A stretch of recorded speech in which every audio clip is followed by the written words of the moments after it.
Hello mga maring! I'm Hazelyn Binonggo Mandang. Welcome back to my sickness journey. And it's been months now that I haven't uploaded my videos. It's because, I don't know, I was just busy and then I forgot about vlogging about my sickness journey. So actually I made 3, but what happened was the background sound was very different. It's because of the rain, it's because of the wind, so I deleted it all. So sayang kaayo. But then now I was so bored, so that is why I came back again with my vlogging. Before I continue, I would like to show to you my surroundings. Tanawa ganing. Oh, look at my surroundings. It's fogging. Let's go back. I am a cancer fighter. I'm still a cancer fighter, a cancer warrior up to now. In February, I was diagnosed as stage 2 breast cancer. The biopsy report said that it has invasive ductal carcinoma stage 2.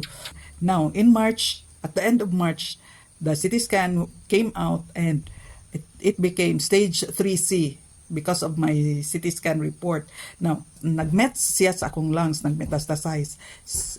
Naa siya'y atelectasis, naa siya'y pleural effusion. Gipa-ultrasound na mo akong pleural effusion, 60 ml.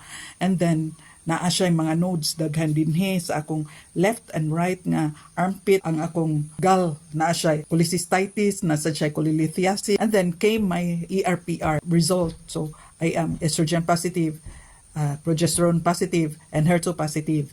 So I am breast cancer positive 3 sa akong ERPR.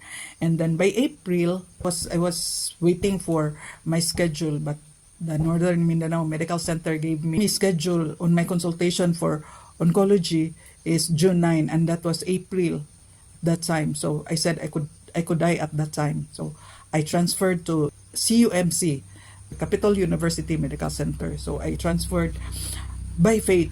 I don't have money at that time. All my money has spent to my laboratories, my tests, and our expenses, our daily expenses. So I don't have money at that time. It was by faith. Everything was by faith. And at that time, I could not sleep on my back. Di na ako makahigda. What I did was kanang sitting while sleeping. Mo na gyud na akong kakabuhat sa una. And then my dinhi akong upper portion of my breast become swollen.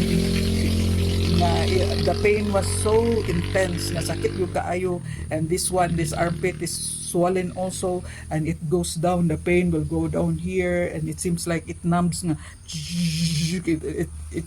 Ang ana ang characteristic mura siya kana bitong pamikugan ka ingon ana mudagan dinhi, and then going down here mura siya gaana nya sakit kay tanan kanang mura gadagan siya gagaana bitaw paingon dinhi sa akong liver, paingon dinhi nya binisad mura gatabok siya gaana siya ingana but lang mo gina kung kabati nya sakit ra bagyo kay tanan nga mura siya kanang ang numb bitaw nga gadagan diha nga sakit kayo.